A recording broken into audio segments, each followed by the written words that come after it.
La neige tombait doucement en cette veille de Noël, chaque flocon capturant la lumière dorée qui filtrait à travers les vitraux de l'église Sainte-Catherine. Le vieux bâtiment de pierre, posé à l'angle d'une rue du centre-ville, observait la ville depuis plus d'un siècle, immobile pendant que tout autour changeait. La messe du soir venait de se terminer. Des familles sortaient en riant à voix basse, emmitouflées dans des manteaux épais, pressées de rentrer vers des maisons chaudes, des tables garnies et des célébrations attendues depuis des semaines. Sur les marches latérales de l'église, à l'écart du flux principal, une jeune femme était assise.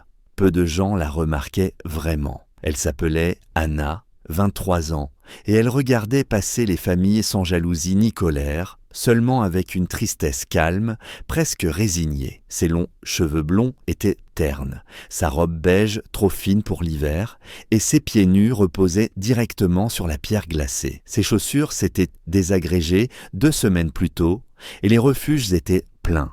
Comme toujours, à cette période de l'année, Anna était sans abri depuis 8 mois. Tout avait commencé après la mort de sa mère. Ensuite, tout s'était enchaîné trop vite. La perte de son emploi, l'expulsion, les aides insuffisantes, les refus silencieux. Elle avait essayé les centres d'accueil, les formulaires, les entretiens. Elle avait tenté de rester forte, de croire que ça irait mieux. Mais l'hiver rendait tout plus dur, et Noël, plus encore. Ce soir-là, elle s'était assise sur ses marches parce qu'au moins, les murs coupaient un peu le vent.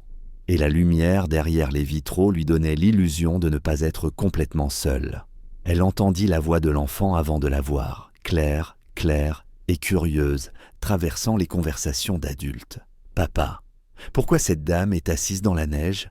Anna leva les yeux. Une petite fille, 3 ou 4 ans peut-être, avec des couettes blondes et un manteau rouge éclatant, la montrait du doigt sans la moindre gêne. Une voix d'homme intervint doucement. « Emma, ne pointe pas. » Mais la fillette continua, troublée. Elle n'a pas de chaussures et il neige.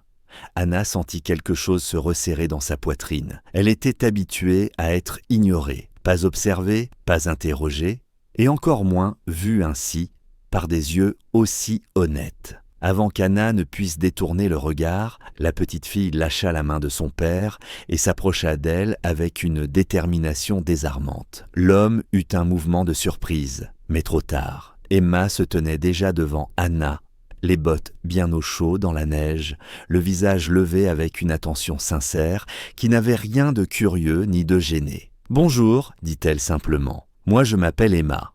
Et toi ?» La question posée sans peur frappa Anna de plein fouet. On ne lui demandait jamais son nom. Elle hésita une seconde, comme si elle devait vérifier qu'elle avait encore le droit de répondre. « Anna, murmura-t-elle enfin. » Emma pencha la tête, l'observant avec sérieux. « Tu attends quelqu'un? Ta famille ?» Le mot fit mal. Anna secoua doucement la tête. « Non, je n'ai plus de famille. » Le visage de la petite fille se transforma aussitôt. Une tristesse authentique, trop grande pour son âge, passa dans ses yeux bleus. Elle regarda Anna de la tête aux pieds, nota ses pieds nus, ses doigts rougis par le froid, puis déclara avec une certitude tranquille « Alors je crois que tu as besoin d'un câlin. » Avant qu'Anna ne puisse protester, expliquer ou simplement refuser par réflexe, Emma passa ses bras autour de son cou. Le contact fut immédiat, chaud, inattendu. Anna sentit l'odeur de biscuits et de savon d'enfant, sentit ce petit corps serré contre elle sans la moindre hésitation. Ce geste simple, offert sans calcul, fissura quelque chose qu'elle tenait fermé depuis des mois. Elle avait appris à ne jamais pleurer dehors, à ne jamais montrer sa faiblesse. Mais là, contre ce manteau rouge, elle craqua. Les larmes coulèrent librement tandis qu'Emma tapotait maladroitement son dos. « C'est d'accord d'être triste parfois, » murmura la fillette. Le père arriva alors à leur hauteur. Anna releva la tête, honteuse, prête à s'excuser. Mais elle s'arrêta en voyant son expression.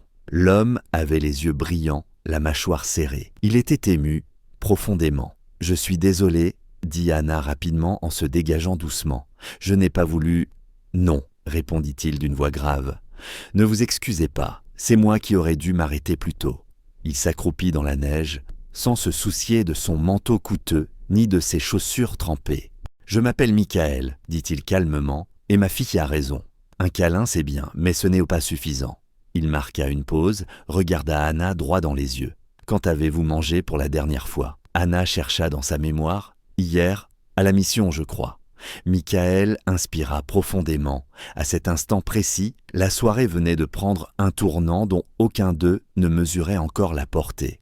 Michaël resta silencieux quelques secondes, comme s'il pesait chaque possibilité. Autour d'eux, les derniers fidèles quittaient l'église, les rires se mêlaient au crissement de la neige sous les pas pressés. Le contraste était brutal. Une fête pour certains, une nuit de plus à survivre pour d'autres. Michaël se redressa lentement et regarda Anna avec une décision nouvelle, plus ferme que la simple pitié. « Voici ce que je vous propose, » dit-il enfin. « Nous allons dîner chez ma mère.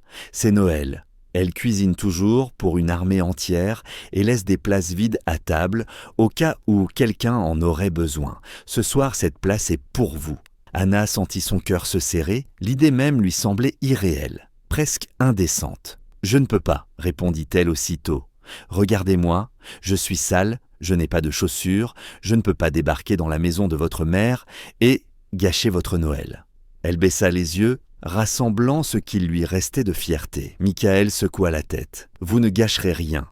Et personne ne devrait être seul ce soir. Ma mère serait furieuse si je vous laissais ici. » Emma serra de nouveau la main d'Anna, comme pour ancrer la proposition dans quelque chose de réel. Le froid devenait plus mordant, et la fatigue pesait sur chaque pensée. Anna voulut refuser encore, mais les mots restèrent coincés. Elle hocha la tête presque imperceptiblement. « D'accord, merci. » Sans hésiter, Michaël ôta son manteau et le posa sur les épaules d'Anna. La chaleur la surprit. Puis, avant qu'elle ne comprenne ce qui se passait, il la souleva. « Vous n'allez pas marcher pieds nus dans la neige ?» dit-il simplement. Anna resta figée, trop épuisée pour protester, trop bouleversée pour parler. Emma marchait à côté d'eux, fière, tenant toujours la main d'Anna. La voiture était chaude, silencieuse, parfumée au pain. Emma s'installa près d'Anna à l'arrière et se mit à raconter, avec l'enthousiasme d'un enfant, les biscuits de Noël et le sapin chez sa grand-mère. Michaël conduisait sans un mot, jetant parfois un regard dans le rétroviseur. Anna observait les maisons défiler, de plus en plus belles, et son anxiété grandissait. Lorsqu'ils s'arrêtèrent devant une grande maison illuminée, elle murmura « Je ne suis pas sûre d'être à ma place ici ». Michaël coupa le moteur et se tourna vers elle. « Faites-moi confiance », dit-il doucement. « Ce soir, vous l'êtes. » Et pour la première fois depuis longtemps, Anna entra quelque part sans se sentir de trop. La porte s'ouvrit avant même qu'Anna n'ait eu le temps de reprendre son souffle. Une femme d'une soixantaine d'années se tenait sur le seuil, enveloppée dans un cardigan épais, le visage ouvert et chaleureux. Elle balaya Anna du regard une fraction de seconde, puis posa immédiatement les mains sur ses épaules glacées. « Oh ma chérie, tu dois être transie. Entre vite. » Il n'y eut ni surprise appuyée, ni questions embarrassantes, seulement cette urgence simple de protéger, de nourrir, de réchauffer. La maison était pleine de voix, d'odeurs, de vie. Des rires montèrent du salon, le bruit de plats que l'on dépose sur une table trop petite pour tout contenir. Anna se sentit vaciller.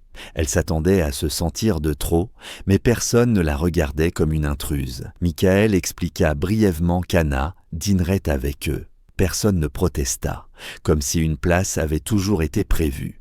Patricia, la mère de Michaël, l'emmena à l'étage sans un mot de plus. Dans la salle de bain d'amis, la vapeur commençait déjà à remplir l'air. Des vêtements propres étaient soigneusement posés sur une chaise. « Ce sont ceux de ma fille », dit Patricia calmement. « Ils devraient aller. Prends ton temps, le dîner peut attendre. » Anna voulut expliquer, remercier, justifier sa présence, mais Patricia leva la main avec douceur. « Tu n'as rien à prouver ici. » Dans le miroir, après le bain, Anna eut du mal à se reconnaître. Sa peau retrouvait une couleur normale. Ses cheveux tombaient propres sur ses épaules. Elle ne ressemblait plus à quelqu'un qu'on évite du regard. Elle ressemblait à une jeune femme ordinaire. Cette pensée lui fit monter les larmes aux yeux. Le dîner fut un choc silencieux. Une table trop pleine, des conversations simples, aucun interrogatoire. On lui parla de choses banales, comme si c'était le plus beau cadeau possible. Emma s'installa contre elle, posa parfois sa tête sur son bras, comme si c'était naturel. À chaque contact, Anna sentait son cœur se serrer. Plus tard, Patricia la prit à part. Elle parla de son mari disparu, du premier Noël vide, de ce petit-fils qui lui avait rappelé que la vie continuait On ne rembourse pas la bonté, dit-elle doucement, on la transmet. Ce soir, tu es ici pour une raison. Et Anna comprit que cette nuit ne lui offrait pas seulement un refuge, mais quelque chose de plus rare encore, le droit de recommencer à se tenir debout. Les semaines suivantes confirmèrent que cette nuit de Noël n'avait pas été une parenthèse, mais un point de bascule.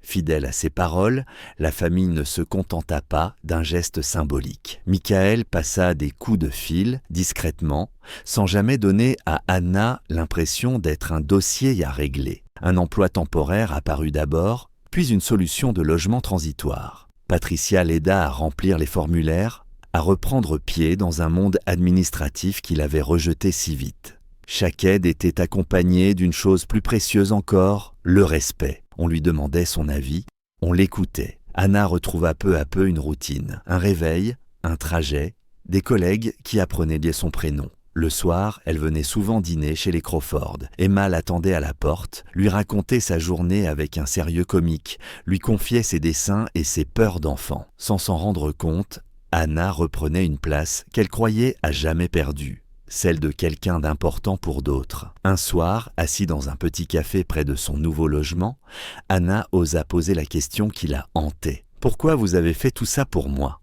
Michael resta silencieux un moment, puis il parla de sa femme morte trop tôt, de l'année où il avait vécu comme en apnée. « J'avais oublié pourquoi tout cela comptait, dit-il simplement. Emma m'a rappelé qui je voulais être, et toi, tu nous as donné l'occasion de le redevenir. » 6 mois plus tard, Anna se tenait dans son propre appartement, modeste mais lumineux, se préparant pour le dîner dominical. Sa vie n'était pas parfaite. Elle travaillait dur, comptait chaque dépense, reconstruisait lentement. Mais elle n'était plus seule. Elle avait une famille, choisie, née d'un regard et d'un geste. En arrivant chez les Crawford, Emma se jeta dans ses bras. « Tu m'as manqué », déclara-t-elle avec un sourire immense. Anna sourit à son tour, consciente de ce miracle discret. Elle repensa à la jeune femme pieds nus dans la neige, persuadée que tout était fini. Elle comprit alors que ce qui l'avait sauvée n'était pas seulement l'aide reçue, mais ce moment où quelqu'un avait dit sans mots « Je te vois ». Et parfois, c'est tout ce qu'il faut pour que la vie recommence. Si cette histoire a touché votre cœur, laissez un commentaire, un j'aime et abonnez-vous pour continuer ce voyage ensemble.